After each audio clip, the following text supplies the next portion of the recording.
paradigma lama dalam pendidikan sering berfokus pada kepatuhan dan hukuman, di mana guru memiliki kontrol penuh atas kelas dan siswa dianggap sebagai objek yang perlu dibentuk.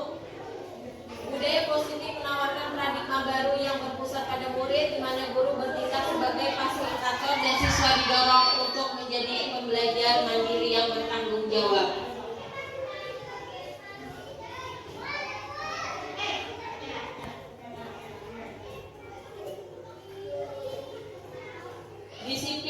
Disiplin positif.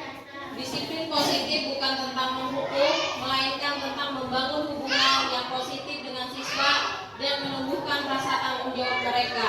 Hal ini dilakukan dengan cara: 1. Menentukan nilai-nilai inti yang disepakati bersama, mengajarkan keterampilan hidup dan sosial, memberikan penguatan positif, menerapkan konsekuensi logis yang adil dan konsisten. Mengenai aksi nyata saya ini, saya persilahkan dari guru. Ya, dari kepala sekolah. Kami di sini hanya ingin menanggapi sedikit. Mungkin selama ini perubahan dari paradigma belajar yang pertama kan berfokus pada guru. Ya, objeknya itu di mana fokusnya pada kepatuhan dan hukuman. Kemudian guru memiliki kontrol penuh atas kelas dan siswa yang dianggap sebagai objek yang perlu dibentuk. Nah, sebenarnya sebagiannya memang ada juga Pak mengarah ke bertindak sebagai fasilitator, cuma tidak terarah selama ini. Jadi bagi guru-guru yang lain juga mungkin di kelas juga masih menerapkan yang seperti ini. Tapi ada sebagian juga yang sudah mempercayakan kepada siswanya sehingga mereka bisa juga sebagai fasilitator dan siswa ini didorong untuk lebih mandiri dan menjadi bertanggung jawab. Ya, seperti itu mungkin. Terima kasih.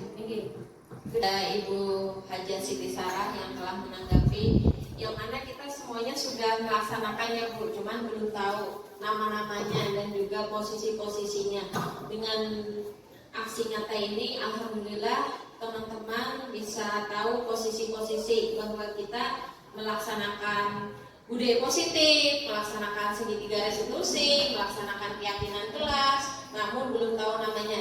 Cuma namanya aturan aja di kelas. Mungkin ada lagi teman yang lain, rekan sejawat saya yang bisa ditanggapi atau ingin bertanya. Kesempatannya,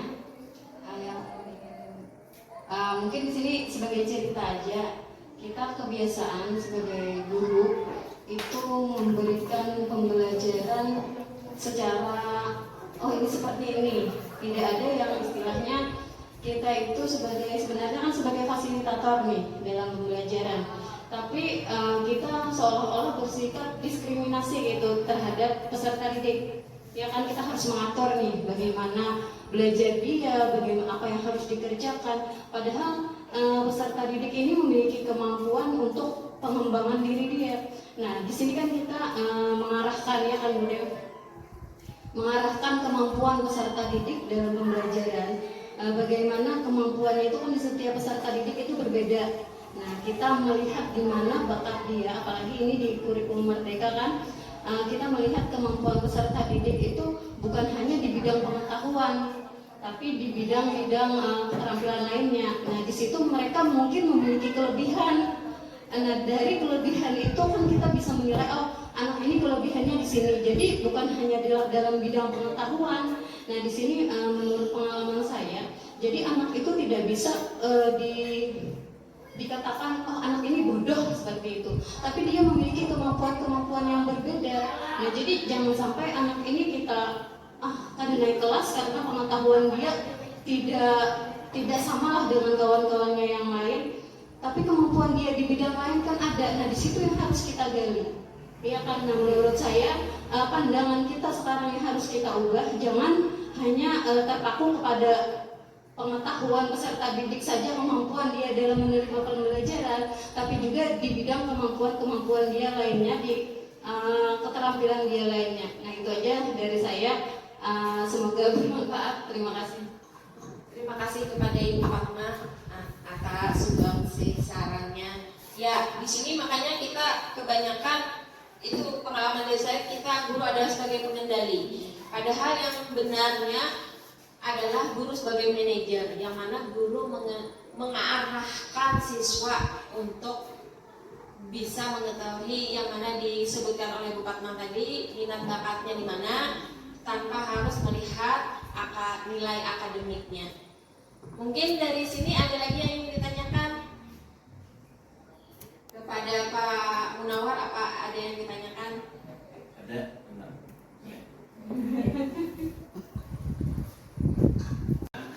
Kami mengapresiasi sajian dari Ibu Dewi tentang budaya positif. Artinya budaya itu adalah output daripada kebiasaan. Awalnya dibiasakan, kemudian menjadi budaya. Selama itu menjadi budaya tanpa perlu diarahkan, maka otomatis sendiri dia melakukan hal yang sudah ditentukan. Jadi budaya positif ini kami ingin hanya berdiskusi atau bertanya ini. Tadi kan kata Ibu Erna tuh ada diskriminatif terhadap anak. Kita tidak bisa pungkiri bahwasanya kondisi di kelas masing-masing itu tidak selalu sama, dan apakah mungkin untuk kelas rendah itu bagaimana kira-kira kita menerapkan budaya atau keyakinan kelasnya. Kalau kelas tinggi kan mungkin sudah bisa berpikir logis, sedangkan anak-anak untuk usia rendah 1 sampai 3 itu mereka perlu lebih banyak bimbingan dan arahan.